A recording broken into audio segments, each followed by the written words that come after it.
Assalamualaikum warahmatullahi wabarakatuh. Selamat pagi, selamat sejahtera untuk kita semua. Yang terhormat Dewan Juri, panitia dan teman-teman audiens.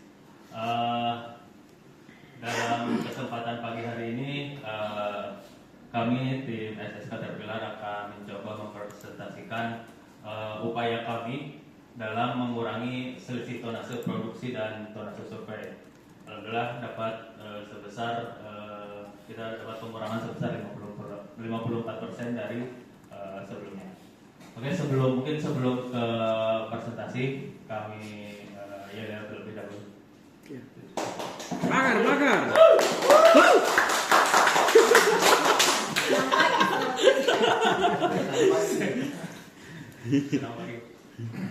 Semangat pagi.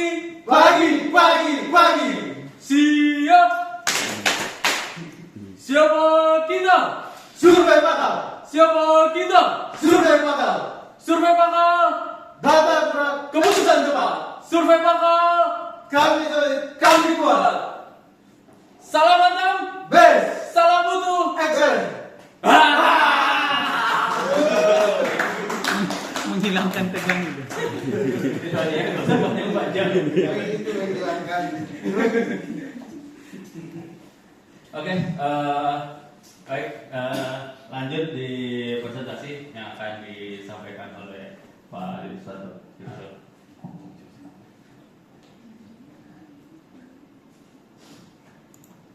Baik, terima kasih. Assalamualaikum warahmatullahi wabarakatuh. Selamat pagi, Bapak Dewan Juri dan para audiens. Seperti yang disampaikan oleh fasilitator kami tadi, saya akan coba sedikit menyampaikan atau menjelaskan terkait yang sudah kami lakukan yang menjadi judul sesi.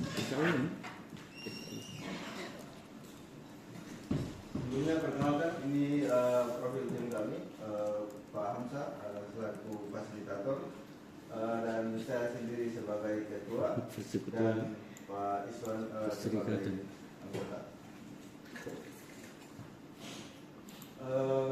Dari judul yang kami bawakan tadi, kurang lebih ini gambaran ada sekitar 7 langkah yang kami lakukan selama proses menentukan tema tadi. Kita mulai. Yang pertama dalam menentukan aktivitas, kurang lebih ada 3 poin yang menjadi latar belakang kami dalam menentukan tema tadi.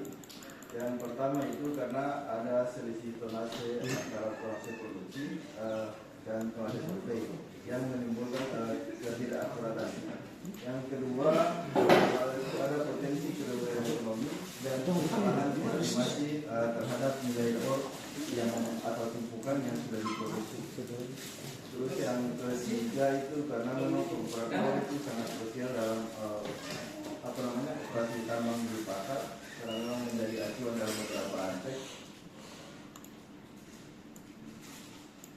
Selanjutnya dari masalah yang kami sampaikan tadi, kami coba analisa dan kami verifikasi masalahnya. Sebelumnya sampaikan gambaran kegiatan yang menjadi tema kami, itu kami sebutnya stokkomnen kalau di lapangan, yaitu pengukuran tumpukan yang sudah diproduksi di stokyard atau di itu. Kurang lebih gambaran kegiatannya itu dimulai dari P2H alat, lanjut ke sentri alat, lanjut pengambilan data, dan terakhir itu di pengolahan data. Nah, dari 4 kegiatan tadi atau aktivitas dalam proses stokkomnen tadi, kami analisa ternyata yang paling besar dan paling menyumbang kesalahan itu di dalam proses pengambilan data, karena memang di situ kegiatan-kegiatan yang paling krusial dan terjadi dalam proses stokkomnen.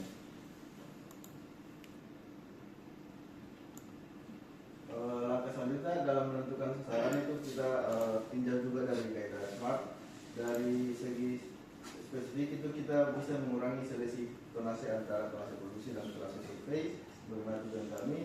Lanjut ke sisi measurable, itu kita bisa menurunkan angka selisih tonase produksi yang dari 4% menjadi 2%.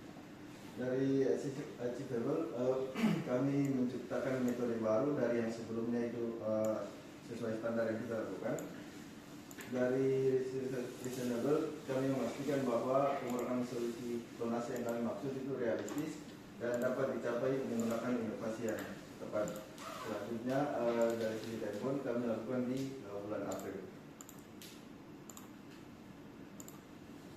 Ini juga dalam proses menentukan sasaran itu dari kualitasnya itu selisih tonase produksi itu sering di atas toleransi. Kita diberikan toleransi itu 10%, minimal maksimalnya 10%, dan sasaran kita itu harapannya bisa mengurangi selisih tonase yang di toleransi itu sampai ke 54%. Dari sisi biaya itu karena terdapat kesalahan pencatatan keuangan akibat kesalahan pengukuran tadi yang selisih antara tonase survei dan tonase produksi, itu sasarannya kita bisa minimalisir potensi kesalahannya sampai ke 50%. Lanjut di sisi delivery itu pengukuran satu tumpukan itu kalau secara estimasi waktu satu tumpukan kita harus menghabiskan kurang lebih 40 menit, sasarannya kita sampai ke 35 menit.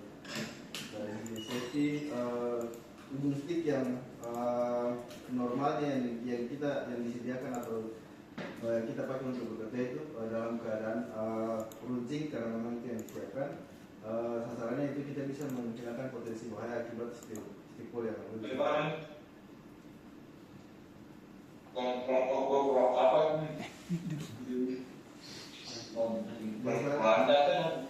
Ya,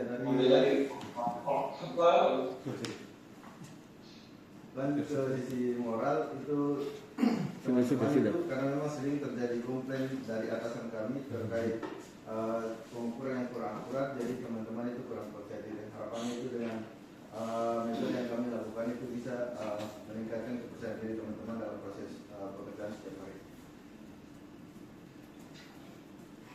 Selanjutnya dari sasaran yang kami tadi kita coba identifikasi penyebabnya. Kurang lebih kami buat diagramnya gambaran soal akibatnya seperti ini. Yang pertama itu dari sisi metode. Stipul itu kenapa terjadi selisih tadi, karena memang stipul itu tidak lurus dalam prosesnya. Itu kenapa bisa tidak tegak lurus, karena memang proses pengambilan data itu dilakukan di kondisi kemiringan, karena tumpukan yang dibuat itu kadang itu tingginya sampai 3 meter lebih, jadi kita harus mengukur di kondisi kemiringan, sehingga kalau kondisi stipulnya tidak tegak lurus berarti data XY-nya tidak akurat. Lanjut ke sisi manusianya, itu bisa terjadi fatigue karena di satu tumpukan itu membutuhkan kurang lebih 250 titik pengambilan sesuai SOP yang kami punya. Dari sisi toolsnya itu yang tadi disampaikan, ujung stipulnya kami yang diberikan atau disiapkan itu dalam keadaan runcing dan kita gunakan di media yang loose tumpukan tadi, apalagi di kondisi materialnya LGO dan LGSO, sehingga ada kemungkinan dan bisa terjadi itu stipul tertancap yang mengakibatkan data jetnya tidak akurat.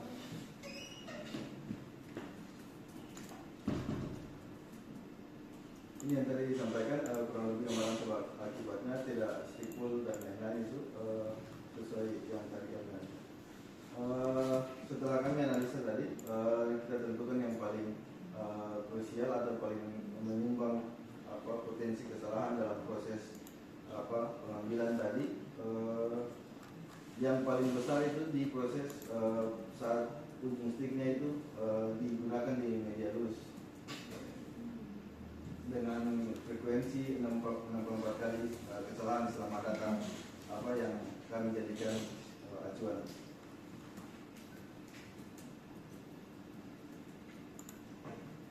Lanjut dari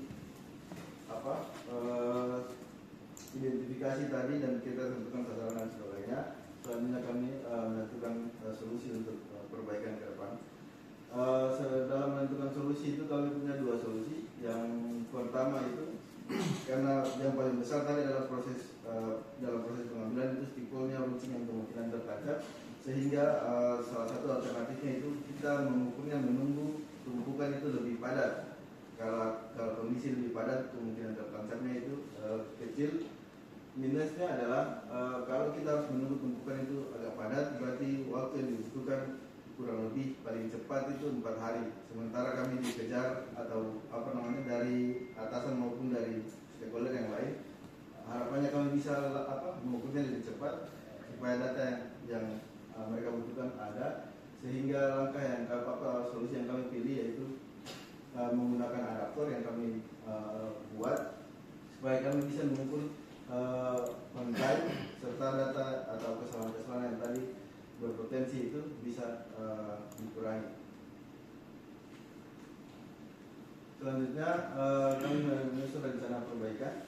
Dalam proses menyusunnya itu ada 3 angka, yaitu pertama brainstorming, pengumpulan data, dan kita desain serta kita buat perhitungan sendiri.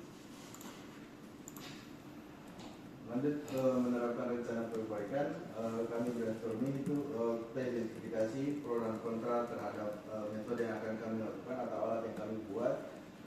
Yang kami identifikasi adalah pertama pasti atasan kami sebagai user maupun pihak-pihak stakeholder yang lain terhadap pro kontra penggunaan adaptor.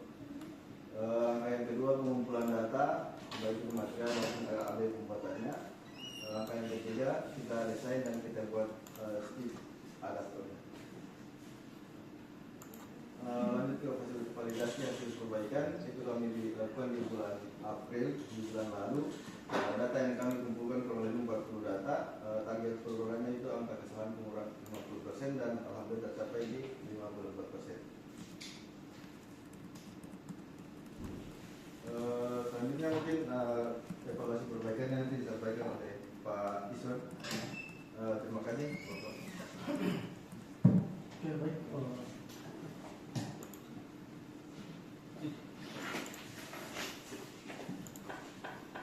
Yang kedua adalah evaluasi hasil perbaikan. Dari hasil evaluasi perbaikan ini terdapat 3 dari grafik slide yang kami tampilkan di sini. Yang pertama adalah ujung stick full yang mungkin digunakan di media luas itu ada 64% sebelum 64 kali sebelum kami melakukan perbaikan. Namun setelah kami melakukan perbaikan dari 64 itu turun menjadi 0. Kemudian yang kedua dari stick file yang tidak selalu lurus 21, namun setelah dilakukan perbaikan naik menjadi 31 kali. Yang ketiga adalah nanti pada saat proses pengambilan data yaitu 12 naik menjadi 16 kali.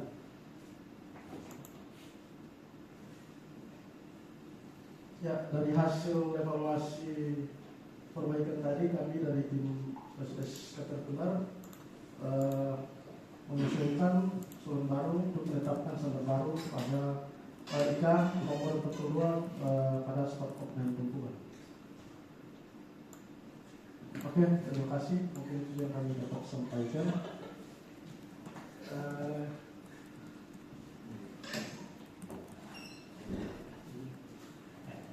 Oke, baik, terima kasih Bapak dan Ibu audiens, Pak Juri atas ininya. Mungkin langsung cerita aja. Baik, terima kasih untuk tim tim SS Caterpillar. Selanjutnya langsung kita